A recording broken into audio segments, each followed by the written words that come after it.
Hello everyone. Today we will discuss the research process. If you want to see the video on the introduction of the research and types of research, then you can watch the video in the channel and I will provide the link. So let's study the research process with the help of flowchart. In this chart, the first step is defining the research problem, then reviewing the literature. Literature is of two types, conceptual literature and the empirical literature. Then you have to formulate the hypothesis, designing the research including sample design, collecting the data, then analyzing the data after testing hypothesis, then interpreting the data and writing the report. In this flowchart, F represents the feedback, whereas double F represents feed forward.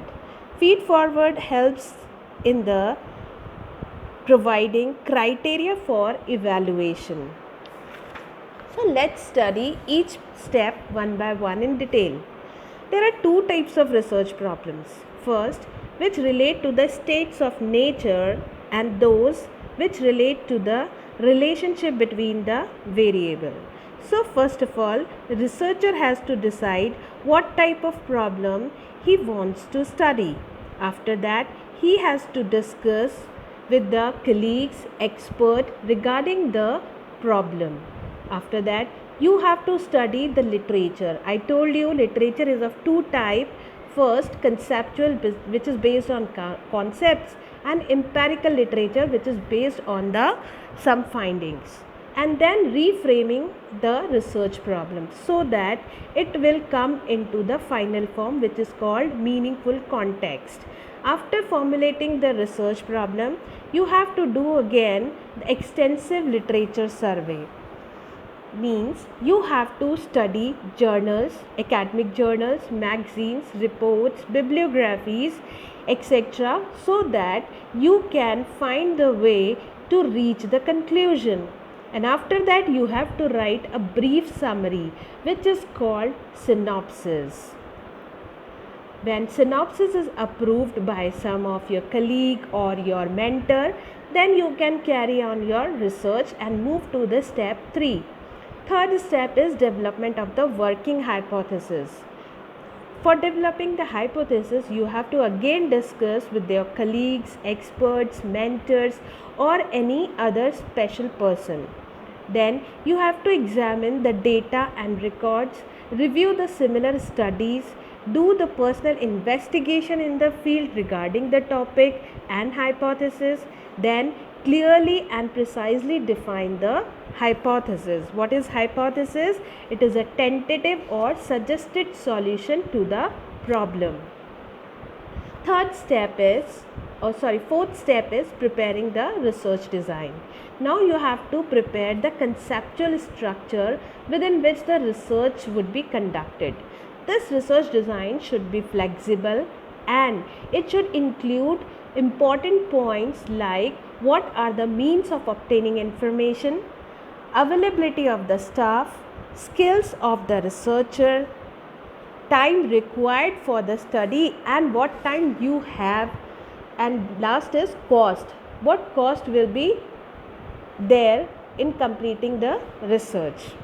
So after preparing the research design, you have to determine the sample design. What is sample design? Means how much sample you have to collect and what are the different methods of collecting the sample. So all items under consideration are called population, also known as complete enumeration. But when items are selected for the study purpose from the population, then it is called sample. So there are different methods of selecting the sample. Types of sampling are: first, deliberate sampling. It means it is also known as purposive or non-probability sampling. It involves deliberate selection of the units from the universe for constituting the sample, which will represent the whole universe.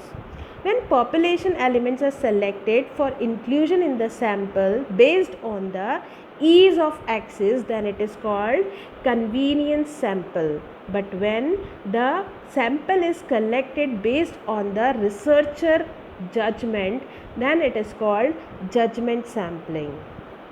Second is simple random sampling, also known as chance sampling or probability sampling, where each and every item in the population has the equal chance of inclusion in the sample and each one of the possible samples.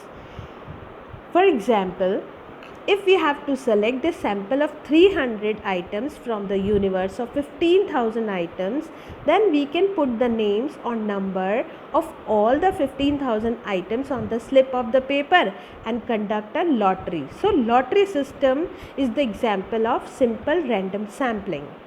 Next is systematic sampling. It is a practical way of sampling to select the sample. For example, we can select every 15th name on the list or every 10th house in the street. In this way we can select the sample, and this is called systematic sampling. Here an element of randomness is usually introduced. So this is also an important sampling. Next is stratified sampling. If the population from which sample is to be drawn does not constitute a homogeneous group, then stratified sampling technique is used to obtain the sample. Means जो हमारा universe है, जो group है, अगर वो homogeneous नहीं है, then you have to make the stratas. Okay, these stratas should be non-overlapping. Means the person who is included in the one strata should not be included in the another strata. Next is quota sampling. It means selecting some items from each strata is called quota. Next, cluster sampling and area sampling. In cluster sampling, we do the grouping of the population and then selecting the group or whole cluster rather than the individual. Similarly, if we'll do the cluster sampling according to the geographical area, then it is called area sampling. Next, multi-stage sampling. This is a further development of the idea of the cluster sampling. This technique is meant for the big inquiries. For example, your sampling unit can be from the state, then you have to select the district, then town, then finally the families within which you have to select the sample. Next is sequential sampling. This is very complex sample design. Here the sample size is not fixed and it is determined on the basis of mathematical decisions. Next step in the research process is the collection of the data. There are primarily two type of data, which is called primary data and secondary data. Primary data is the fresh data and secondary data is the available data and fact. So primary data can be collected through observation, means you are observing any respondent and then writing the information regarding that person. Through personal interview, in this method you have to seek the answers from the respondent. It can be structured or unstructured. If questions are decided and it is in some sequence, then it is called structured interview. But when questions are not set priorly and you can ask the question randomly, then it is called unstructured interview. Third, through telephonic interview, means you are contacting the respondent on the telephone, and this technique is not very widely used. Next, by mailing the questionnaire. You have to mail the questionnaire to the respondent with a request to return after completing the same.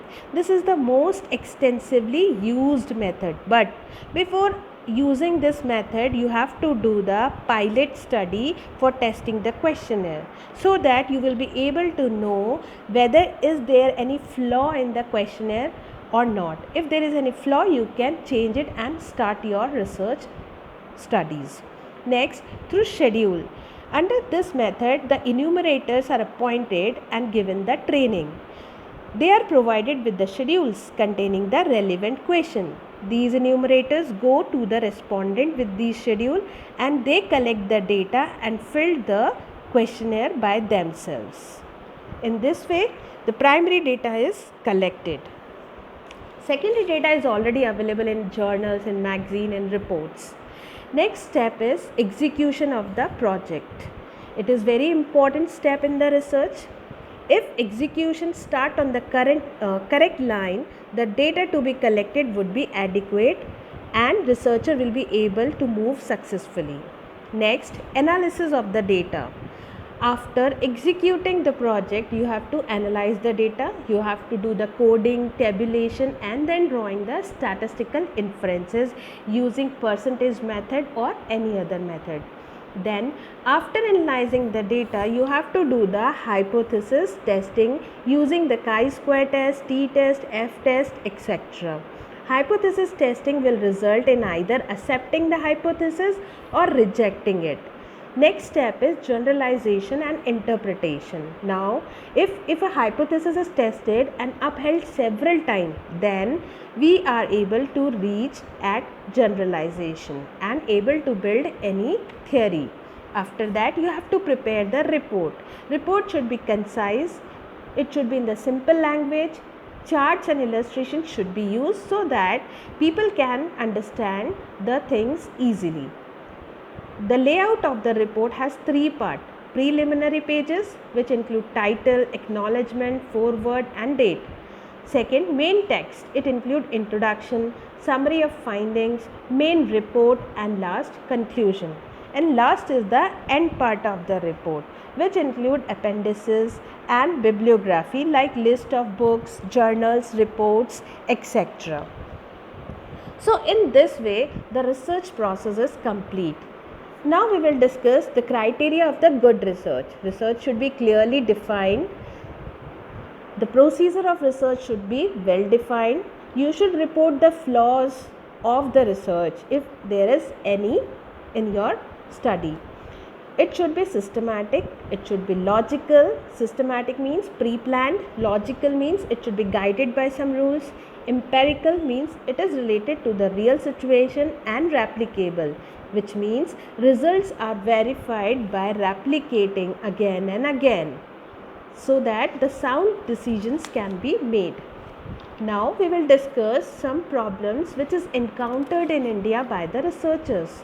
First, there is a lack of scientific training among the researcher, insufficient interaction between the people, difficulty in the availability of the data, poor library management, difficulty in the timely and adequate assistance, no code of conduct for the research, studies are made overlapping means similar studies are done, and no confidence on the researcher regarding the supply of data by the respondent. Respondent जो है वो डरते हैं अपने data को provide करने में researchers को कि कहीं वो ओपन ना हो जाए, लीक ना हो जाए और उन्हें कोई प्रॉब्लम्स फेस ना करनी पड़े. So the respondent has no confidence on researchers. So these are few problems that are encountered by the researcher during the research. I hope you all are able to understand now what is research process. Thank you for today.